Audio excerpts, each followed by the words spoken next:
नमस्कार, मैं हूं सच्चिदानंद वशिष्ठ। सज्जनों, वास्तु के विषय में आपने बहुत कुछ जाना है। पहले हमारे एपिसोड चलते रहे, आओ वास्तु सीखें, और अब चल रहे हैं चलें अमीरी की ओर। तो अमीर बनने के लिए 3 चीजों की मुख्य आवश्यकता होती है, और वो सबसे पहली है सफलता के लिए मेहनत। लेकिन मेहनत भी जब साकार होती है, जब भाग्य आपका श्रेष्ठ होता है, भाग्य आपका बलवान होता है, आप भाग्यशाली हैं।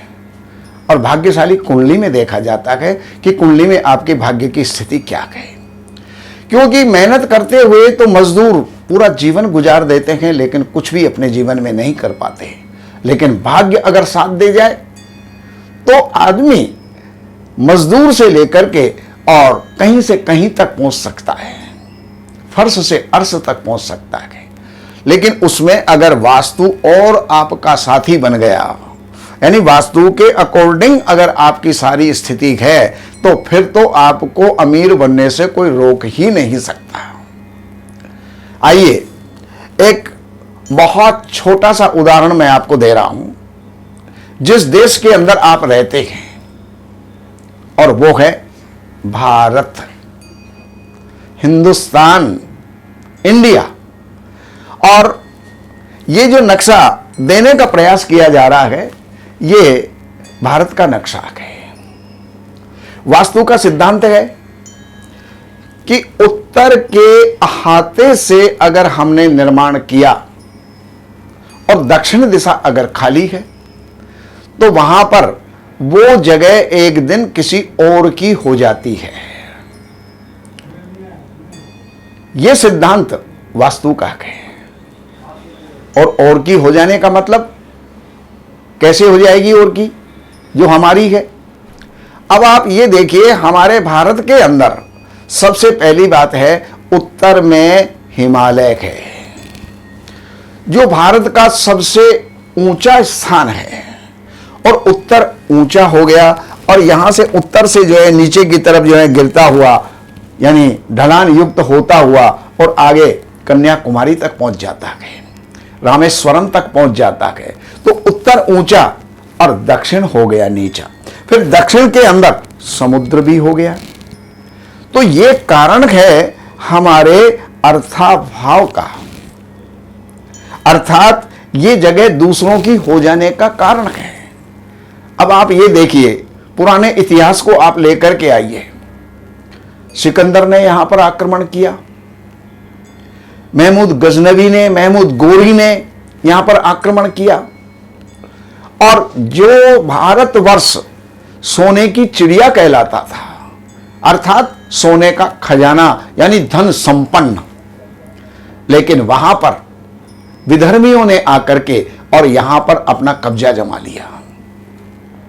पहले यह देश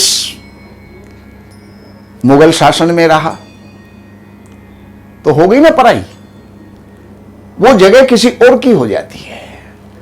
तो पहले किसी और की हो गई, उसके पश्चात फिर यहां पर ब्रिटिश सरकार हुई।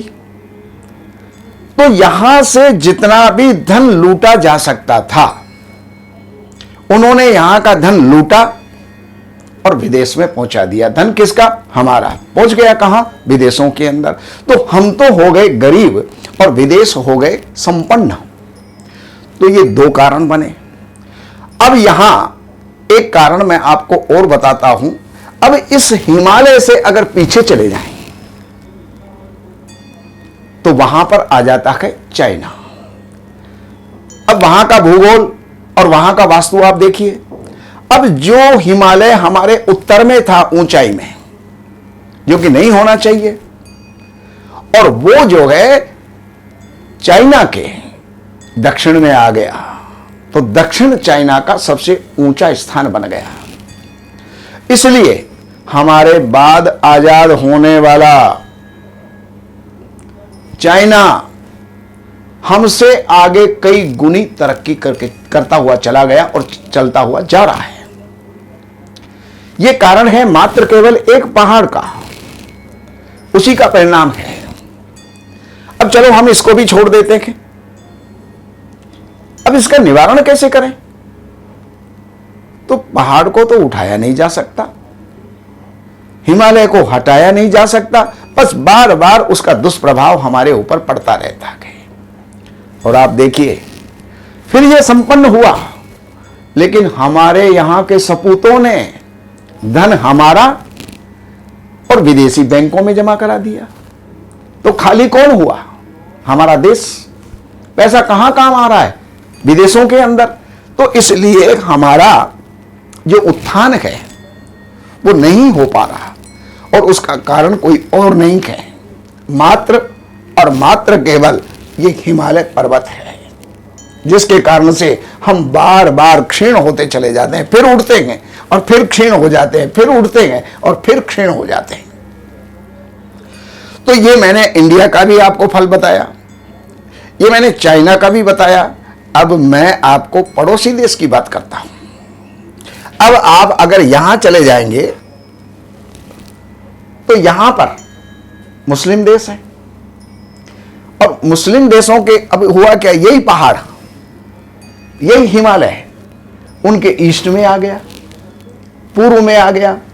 तो वास्तु ये कहता है कि पूर्व अगर ऊंचा है और पश्चिम अगर नीचा है तो वो आदमी गरीब हो जाएगा, वो आदमी गरीब हो जाएगा, तो यहां पर देश गरीब हो जाएगा।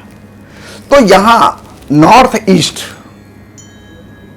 उस देश का नॉर्थ ईस्ट ऊंचा हो गया, पूर्व ऊंचा हो गया। इस कारण से वहां की स्थिति, आर्थिक स्थिति जो है दयनीय होती चली जा रही है, और उसको कोई रोक नहीं सकता है। तो इसी प्रकार अगर आपका भी कोई भी इमारत है, फैक्ट्री है, गोदाम है, दुकान है, मकान है, आपकी चिकित्सालय, स्कूल, फार्म हाउस, होटल, आपका कुछ भी है, और उसके बारे में अगर आप जानकारी चाहते हैं तो अपना नक्शा लेकर के आप मिल सकते हैं। इन नंबरों पर आप संपर्क करें। दूसरी बात यह है, आप अपनी साइट विजिट करवा करके और वहां के सुधार करवा करके भी आप जो है जीवन में लाभ ले सकते हैं। नमस्कार। इन सब जानकारियों के लिए हमने लिखी हैं ये 3 पुस्तक। एक पुस्तक है वास्तु के नियम, और दूसरे नंबर की पुस्तक है जिसका नाम ही देख करके और व्यक्ति प्रभावित हुए बिना नहीं रह सकता, धन बरसे आपके द्वार शास्त्रों के अनुसार।